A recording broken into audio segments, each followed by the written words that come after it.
Hey, I'm Crypto Bo, and today I'm doing a review of ByBit, a Singapore-based crypto contracts platform founded in 2018.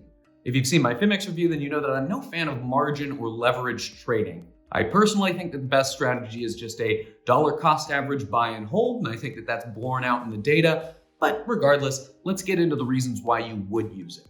ByBit allows up to 100 times leverage.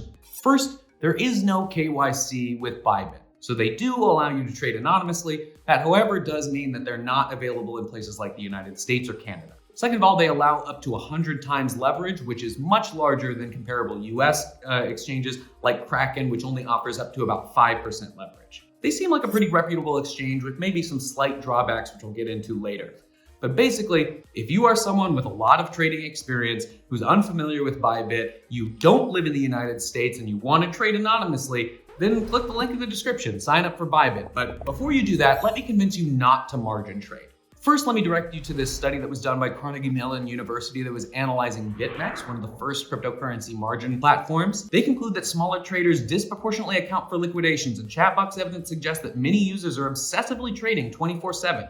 Which is what can happen. You need to be aware of the position that you're in. And because cryptocurrency is so volatile, if you're using high amounts of leverage, you have a very small margin for error. When you have 100 times leverage position, either long or short, any movement of the price in the opposite direction can immediately liquidate your position, especially if you're using their cross-margin product, which means that your cryptocurrency in other accounts than just the position that you're in can also be liquidated if a margin call is executed against your account. So if you don't already have a lot of money and you don't already know exactly what you're doing, if you don't have years and years of experience, you are likely to lose a lot of money. But it doesn't matter to ByBit even if you win, because they collect their money as soon as you open the position.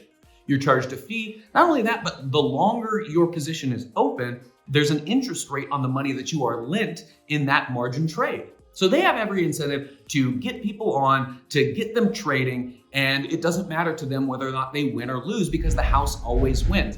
Which is sort of my point with both FIMEX and ByBit, is they're functionally casinos that make profit based on people becoming obsessed with gambling their money in crypto products. Another problem I have with ByBit, and I know I sound like a broken record on this, but their pairs are almost entirely denominated in USDT or Tether, which if you've listened to any of my other videos about this, you know I have a lot of problems with. They're likely under collateralized, and I think that they are at major risk of a bank run, which could have systemic effects, not only with Tether, but with exchanges like this that engage in almost entirely USDT denominated futures contracts. The assumption of a lot of these contracts is that USDT will remain stable in value, but a lot of people might be liquidated if that peg ever breaks, which it could.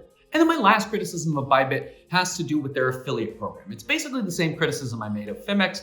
It leads me to believe that they're likely similar companies or at least closely associated. But you see their affiliate program, which is what that link in the description is, and you may have seen on the Moon's channel or BitBoy Crypto's channel. The affiliate earns 30% of the fees that you generate by trading on their platform, plus 10% of any income that affiliates they create then generate. It's a pyramid scheme. Affiliates make money not only on direct conversions, but also their conversions. And it creates this world where big YouTubers like BitBoy Crypto and the Moon are never going to say anything negative about ByBit because it would affect their earnings. There's no incentive to do any sort of honest reporting or looking into the risks that exist in the system. In fact, BitBoy and the Moon are never going to question the fact that almost all of these contracts are denominated in USDT, which is something that as a fiduciary they would have to do. But because they're not financial advisors, they're not fiduciaries. And look, if after all this, you still really want to margin trade, I would suggest Kraken. Kraken only offers up to 5% leverage, but I think that that's a much safer way to do it. You're going to get liquidated less often. Your margin for error is a lot larger. So you can click that link in the description and sign up if you haven't already. But again, my suggestion is not to margin trade, but instead find reputable crypto fiat gateways with a focus on security like Kraken or Coinbase or Gemini or Binance. Be wise with your investments and don't fall for these crypto get-rich-quick schemes. Either way, if you want to learn more about Kraken, you can look at my review here, or if you want to learn why you can't trust crypto YouTube, then click here. I'm Crypto Bo. Thanks for watching. Stay safe out there.